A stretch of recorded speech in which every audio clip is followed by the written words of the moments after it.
everybody, I'm Jen from Mumbles and Rubbles, and today we're going to be making the best scones ever. Mumbles and Rumbles. So the best scones ever. Now why are these the best scones ever? Because they rise so high that they topple over when they're in the oven. They're spectacular. So let's get baking. In this bowl I have 540 grams of self-raising flour. There's 3 tablespoons of caster sugar and a teaspoon of salt. And we're going to sift it so that we get it all aerated. And hopefully it's not going to spill everywhere. Doesn't matter if it does a little bit. And we're going to sieve it. Spin it around, shake it all up. This is going to make sure the sugar and flour and salt all gets mixed in nice and evenly. And also, as I said, so we get some air in there so we get more of a rise, because that's what you want in a good scone. You don't want it to be like a rock. Next step is our butter. Now it's really important that the butter is cold. Sometimes when you make cakes it needs to be softened, but here we want it to be cold.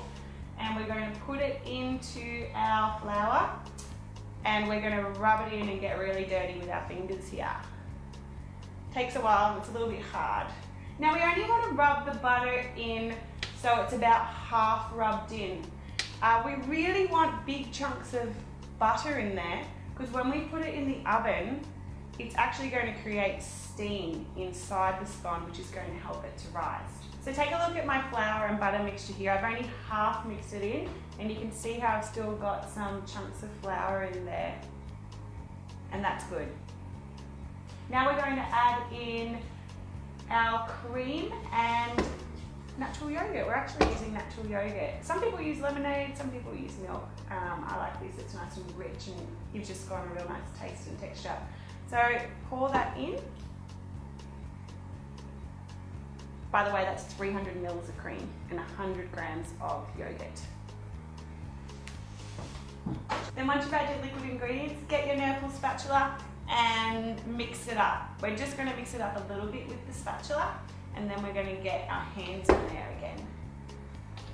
So it should start to form a dough, and when that starts to happen, that's when you want to roll your sleeves up and put your hands in there and bring the dough all together. So let's pop that over there.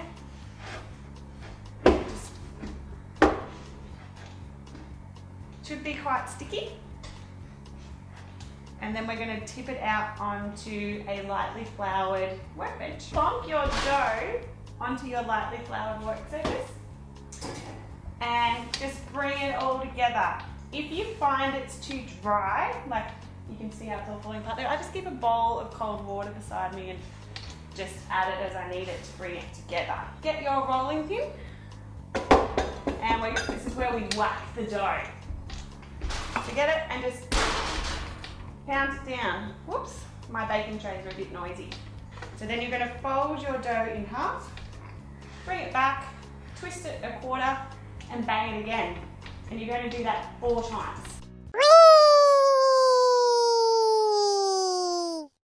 So I've done that 4 times, and that whole folding and twisting and rolling thing, it's a bit like making puff pastry. That's how you get the layers in the scone, and that's how you get the layers in like croissants or puff pastry, like I said. So now we've got that rolled out in a square. We want it about, how thick would you say that is, Kermie? Maybe about 2 centimetres? 2 centimetres? 2 centimetres. Alright, then you get scone cover. Mine's a Winnie the Pooh tumbler that used to have jam in it.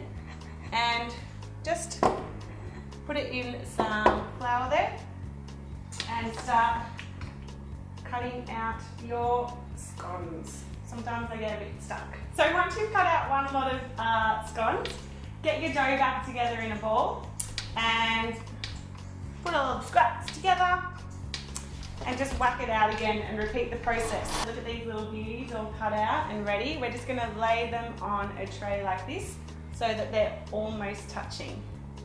Then once they're all laid out on your baking tray, get a pastry brush with some milk in there and lightly brush the tops of them. And then we're going to place them in a preheated oven. The oven needs to be super hot, 220 degrees, and that's how you're going to get your instant puff of the scone. Okay everybody, the scones are ready. The timer just went off. Let's pull them out and look at how amazing they are.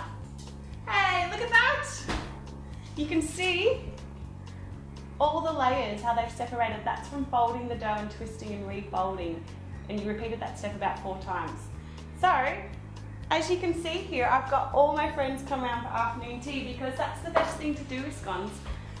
Some people go to the Windsor and have high tea. Me, I invite the Muppets round. And we all have jam and cream in our scones.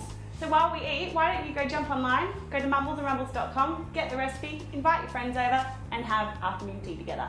Thanks for watching, guys.